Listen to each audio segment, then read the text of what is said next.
Salut les petits loups! On se retrouve aujourd'hui pour une nouvelle histoire. Alors, vous êtes prêts? Ouvrez grand vos oreilles, ça va commencer.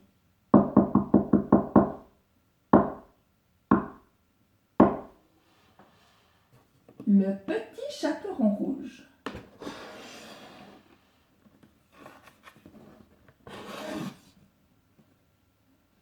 Il était une fois une fillette surnommée le petit chaperon rouge parce qu'elle se promenait toujours vêtue d'une pèlerine écarlate.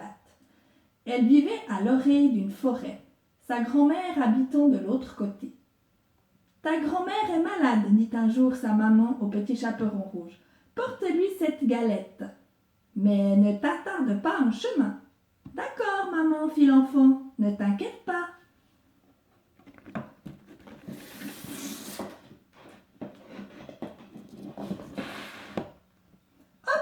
La fillette entra dans la forêt, son panier sous le bras. Elle marcha d'un bon pas, tout en chantonnant. Malheureusement, le grand méchant loup rôdant par là aperçut le petit chaperon rouge.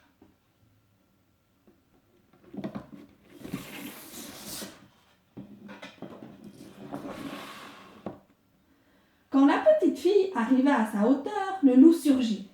« Salut, ma jolie !» grogna l'animal. « Qui es-tu et où t'en vas-tu de si bon matin ?»« On me nomme le petit chaperon rouge, répondit la fillette. Ma grand-mère, qui est souffrante, habite à l'autre bout du bois. Je lui apporte une galette pour qu'elle se sente mieux. »« Que c'est gentil !» reprit le loup.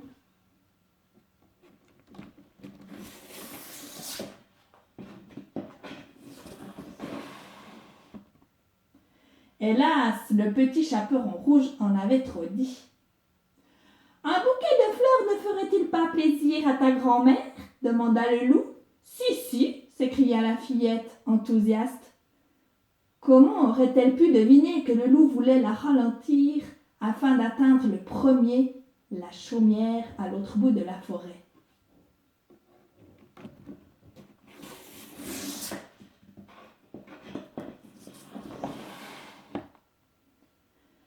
Prépare le plus gros bouquet que tu pourras, suggéra l'animal.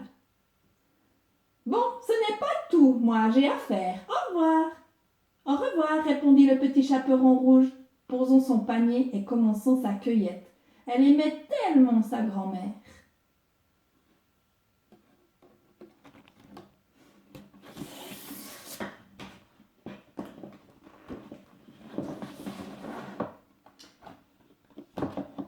Parvenu à destination, le grand méchant loup frappa à la porte.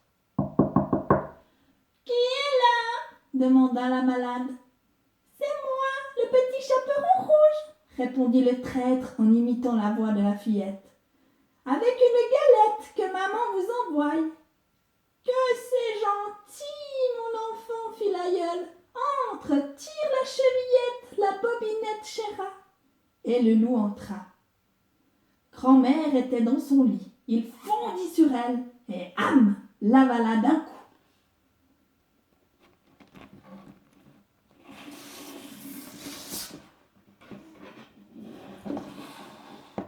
Vite, l'animal plaça sur son museau brun les lunettes de la victime et tenta de cacher sous son bonnet de nuit des oreilles aussi pointues que velues. « Là, se félicita-t-il en se regardant dans la glace, mon déguisement est parfait. Le petit chaperon rouge n'y verra que du feu. » Puis, il grimpa dans le lit de la vieille dame et fit mine de se reposer. Mais bien entendu, caché sous la couverture, il guettait en réalité l'arrivée de la fillette.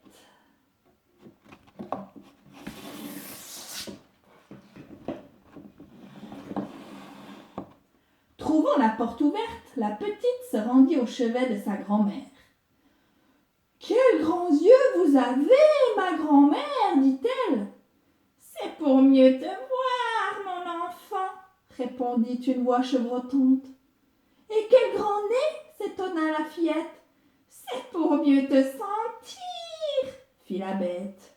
« Et quelles grandes dents » dit la pauvrette. « C'est pour mieux te manger, mon enfant » gronda le loup en se ruant sur elle. Et après il se recoucha et s'endormit.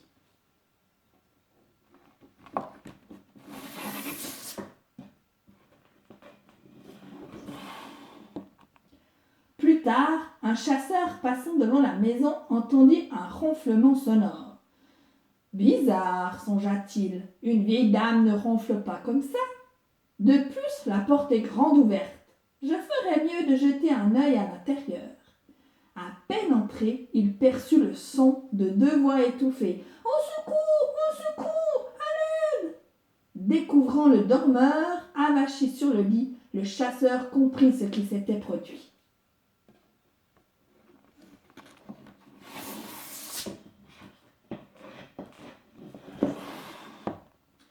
Vif comme l'éclair, il se saisit des ciseaux, incisa le ventre du loup, tchac, et libéra le petit chaperon rouge et sa grand-mère, saine et sauve. Dans sa hâte, le loup les avait avalés sans les croquer. « Oh, merci 1000 fois !» s'écrièrent les rescapés. « Attendez que j'aie fini !» répondit le chasseur. À ces mots, il prit dans le jardin de grosses pierres et en farcit le monstrueux estomac avant de le recoudre. Zip, zip!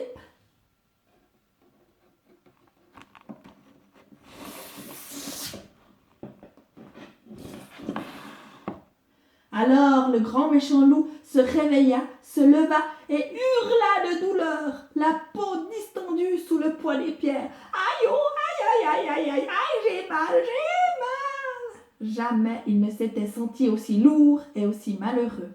Il se traîna hors de la maison, bien décidé à quitter la contrée une fois pour toutes.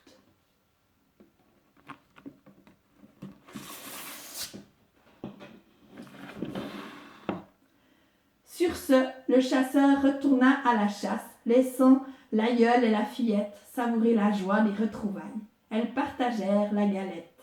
« Je me sens mieux qu'avant, » dit la vieille dame, parole qui éclaira le visage de l'enfant. « Et moi, je ne me sens pas aussi écervelée qu'avant, » ajouta le petit chaperon rouge. « Jamais plus je ne m'attarderai dans la forêt et jamais plus je n'écouterai les conseils d'un inconnu. » Voilà, c'est la fin de l'histoire. On se retrouve bientôt pour une autre histoire. Ciao!